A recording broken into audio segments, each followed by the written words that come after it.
भाजपा के senior leader और पूर्व मंत्री नंद किशोर यादव बिहार विधानसभा के नए स्पीकर चुने गए हैं। बजट सत्र के तीसरे दिन उन्हें सर्वसम्मति से अध्यक्ष चुना गया। वहीं सीएम नीतीश कुमार सदन के नेता और तेजस्वी नेता विरोधी दल चुने गए। नंद किशोर यादव के निर्वाचन के साथ ही बिहार विधानसभा के किसी एक कार्यकाल में सबसे अधिक अध्यक्ष बनने का भी रिकॉर्ड भी 17वीं विधानसभा के नाम दर्ज हो गया।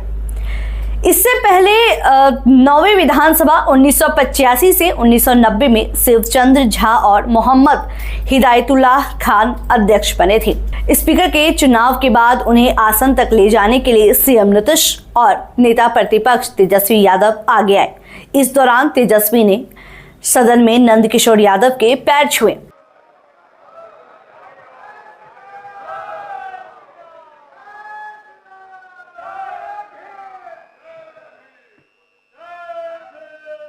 स्पीकर के निर्वाचन के बाद सदन की कार्रवाई सोमवार 11 बजे तक के लिए स्थगित कर दी गई है। स्पीकर चुने जाने के बाद नंद किशोर यादव ने कहा कि आप लोगों ने सर्वसम्मति से अध्यक्ष निर्वाचित किया है, इसके लिए सबके प्रति आभार जताता हूं। नेता विरोधी दल का विशेष आभार करता हूं कि आपने सर्वसम्मति से अध्यक्ष चुना। नंद किशोर यादव को सुने।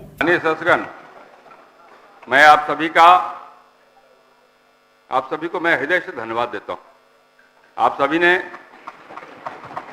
सर्वसम्मति से मुझे अध्यक्ष निर्वाचित किया है, इसके लिए मैं आप सबके प्रति अपनी कृतज्ञता ज्ञापित करता हूं। इस अवसर पर विशेष रूप से मैं भारत के यशस्वी प्रधानमंत्री श्री नरेंद्र मोदी जी, भारत के गृह मंत्री श्री अमित शाह जी, भारतीय जनता पार्टी के राष्ट्रीय अध्यक्ष जेपी नड्डा जी के प्रति भी आभार प्रकट करता हूं। मैं सदन नेता माननीय मुख्यमंत्री श्री नीतीश कुमार जी, माननीय उप मुख्यमंत्री श्री सम्राट चौधरी जी एवं श्री विजय कुमार सिन्हा जी के प्रति भी कृतज्ञता ज्ञापित करता हूं कि उन्होंने मुझे अध्यक्ष बिहार विधानसभा बनाए जाने पर अपनी सहमति दी और मुझे आसन पर बिठाया।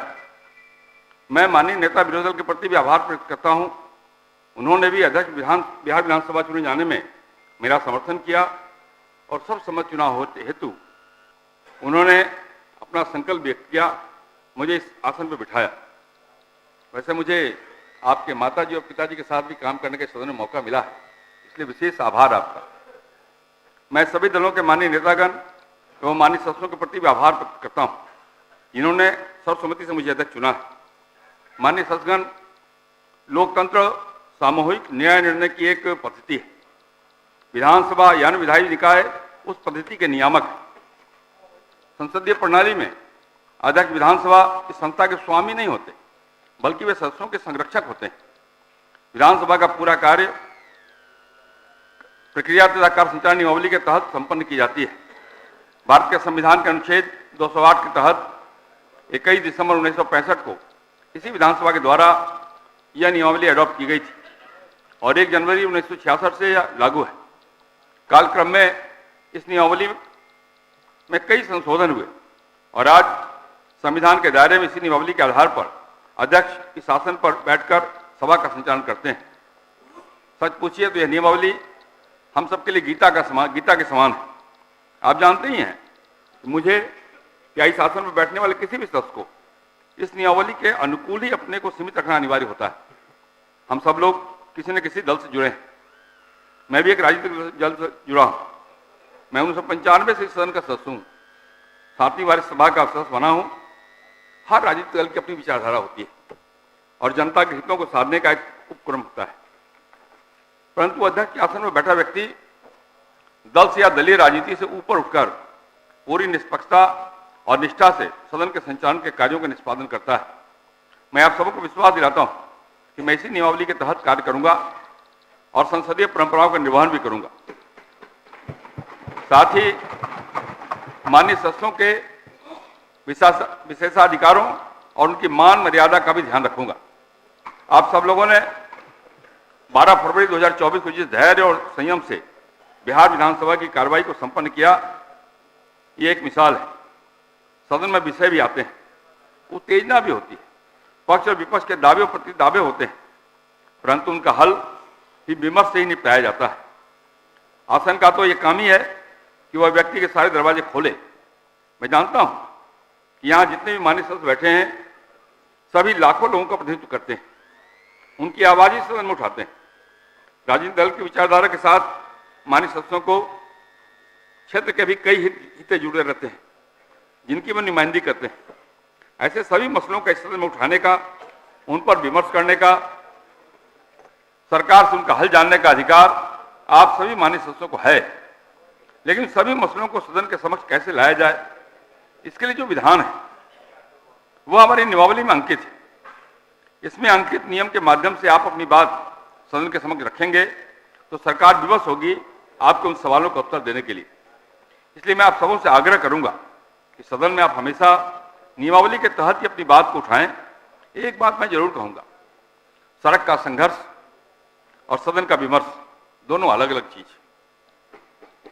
आपको अपने क्षेत्र, अपने राज्य, अपने देश, अपने लोगों, उनके साथ होने वाले अन्याय, इन सभी मुद्दों को उठाने का और उनका हल निकालने का उपक्रम करना आपकी जिम्मेवारी है। मैं सरकार का मंत्री भी रहा हूं, मैं नेता विरोधी दल भी रहा हूं, मैं एक माननीय सदस्य के रूप में भी यहां 10 साल रहा हूं, बिहार विधानसभा के समितियों का सभापति भी रहा हूं। मैंने इन सब चीजों को देखा है बड़े गौर से, और मुझे लगता है कि केवल 4 लोग सदन में हैं जो इधर उधर इधर बैठे हैं तीनों जगह। उसमें अवध बिहारी चौधरी जी हैं, विजय चौधरी जी हैं और विजय सिन्हा जी। बाकी लोगों को तीनों स्थान में बैठने का अवसर नहीं मिला है।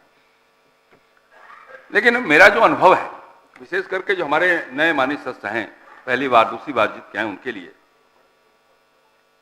मुझे लगता है कि थोड़ा हमें अध्ययन भी करना चाहिए, पढ़ना भी चाहिए। पढ़ने का मतलब केवल ये नहीं कि केवल किताब पढ़ना चाहिए।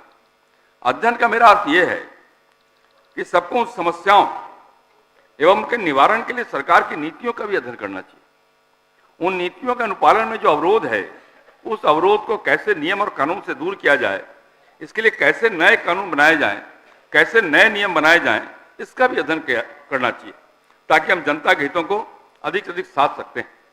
इस शासन की सबसे बड़ी विशेषता अगर कोई है तो वो है तटस्थता और वह है निष्पक्षता। मैं अंतिम प्रयास करूंगा कि इसका अनुपालन करूं।